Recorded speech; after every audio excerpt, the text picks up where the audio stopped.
ప్రియమైన సహోదర సహోదరీలారా, మీ అందరికీ ప్రభువైన యేసుక్రీస్తు నామంలో నా వందనాలు. ఈరోజు మనం ఎఫెసీయులకు పౌలు రాసిన పత్రిక నుంచి ఒక అద్భుతమైన మాటను ధ్యానించుకుందాం. ఎఫెసీయులకు 4వ అధ్యాయం 3వ వచనాన్ని మనం చూసినప్పుడు పౌలు ఇలా అంటున్నాడు: మీరు పిలువబడిన పిలుపునకు తగినట్లుగా దీర్ఘశాంతముతో కూడిన సంపూర్ణ వినయముతోనూ సాత్వికముతోనూ నడుచుకొనవలెనని ప్రభువును బట్టి ఖైదీనైన నేను మిమ్మును బతిమాలుకొనుచున్నాను. ఈ మాటలు మన హృదయాలను ఎంతగా తాకుతాయో కదా. ఒక ఖైదీగా ఉన్న పౌలు స్వేచ్ఛగా ఉన్న మనల్ని బతిమాలుతున్నాడు. దేని గురించి? మనం క్రీస్తులోకి వచ్చినప్పుడు పొందిన పిలుపునకు తగినట్లుగా జీవించాలని. మన పిలుపు అంటే ఏదో ఒక ఉద్యోగం లేదా హోదా కాదు, అది దేవుని బిడ్డలుగా మనం జీవించాల్సిన విధానం.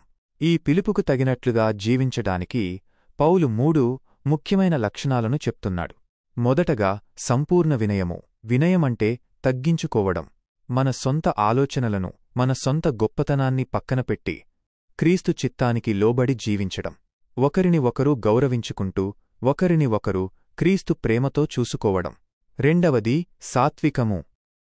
సాత్వికమంటే బలహీనత కాదు, అది బలమైన మనస్సును కలిగి ఉండడం. మనకు కోపం వచ్చినప్పుడు, ఇతరులు మనల్ని బాధపెట్టినప్పుడు మనం ఎలా స్పందిస్తాం? సాత్విక మనస్సు అంటే అలాంటి పరిస్థితుల్లో కూడా శాంతంగా ఉండడం, కోపాన్ని జయించడం. యేసు ప్రభువు సాత్విక మనస్సు గలవాడు. ఆయన మనకు మంచి మాదిరి. మూడవది దీర్ఘశాంతము. అంటే ఓపిక. మన జీవితాల్లో కష్టాలు, శ్రమలు, ఇతరుల నుంచి వచ్చే నిందలు ఉన్నప్పుడు ఓపికతో ఉండడం. దేవుని వాగ్దానాల కోసం నిరీక్షిస్తూ ఎదురుచూడడం. మనం ఒకే కుటుంబంగా జీవిస్తున్నప్పుడు ఒకరి లోపాలను మరొకరు భరించాలి, ఒకరిని ఒకరు క్షమించుకోవాలి. అప్పుడే సంఘం ఏకత్వంగా ఉంటుంది. ప్రియమైనవార్లారా, మనం ఈ లోకంలో ఎలా జీవిస్తున్నామో ఒక్కసారి మనల్ని మనం ప్రశ్నించుకుందాం. పౌలు ఖైదీగా ఉండి కూడా మనల్ని ప్రోత్సహిస్తున్నాడు.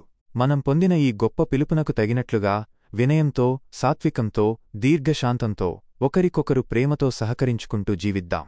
ఈ ఆత్మీయ ప్రయాణంలో దేవుడు మనకు తోడుగా ఉంటాడు. ఆమేన్.